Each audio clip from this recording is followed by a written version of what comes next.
I was in a gathering just recently, and you know how sometimes these younger children can be silly or can exhibit childish behavior. So on this occasion, this younger child, he exhibited one of these silly behavior, and then the dad was now very harsh to him. And before you know, the older child was like, "Oh, daddy, that was too harsh." And before you know what was happening, the dad angrily, in the presence of everybody, it was a black gathering, he just dragged the older child, "Come here, excuse me, how dare you say that was too harsh? Never in your life say that to me again. And when I'm talking, you dare not." You know, he was just saying all manner of things. And while he was saying it, this older child was just like this.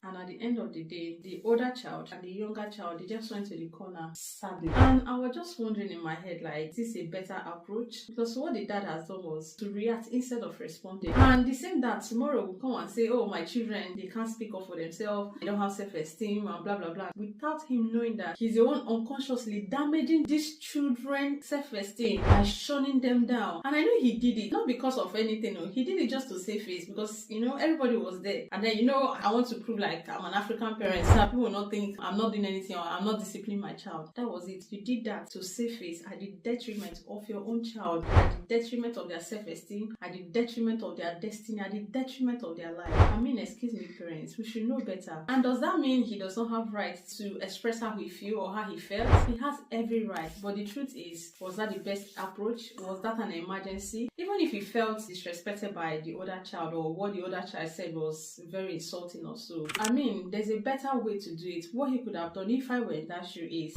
it's not an emergency. Like I always say, any behavior, anything, as long as it's not emergency, he didn't slap you, he didn't say verbally you're stupid, and it's not an emergency. So as long as it's not emergency, you can even sleep over it, or in the evening, when two of you, maybe you're reading story to them, and then you say, "Oh, excuse me, you said daddy was being too harsh. What do you mean?" I'm here for the child, because the truth is, the child to have right to express how he or she felt. So what the dad could have done is, "Oh, what do you mean?" And then after that, he can now use it as a teachable moment and say, "Okay, this is what I feel." And then you now have conversation and talk about it. By so doing, you are building trust, you are respecting your child, and then you are preserving your child's self-image and self-esteem. That's how you build your child's self-esteem, not by humiliating them, insulting them, and embarrassing them. So sometimes, most of us parents, we do these things. Like I always say, we all have need for control. Like, I'm in charge, I'm in control, I'm older than you. I know this, how dare you talk to me like that? Sometimes we just do it all in the name of all of these things. And also some parents, they feel, I'm disciplining my child, or I'm doing the right thing, without them realizing that they are doing the service to their child. So dear parents, you say ignorance is not an excuse. What you don't know, you don't know. So always seek knowledge. When it comes to parenting, the truth is, there is a way to raise a child.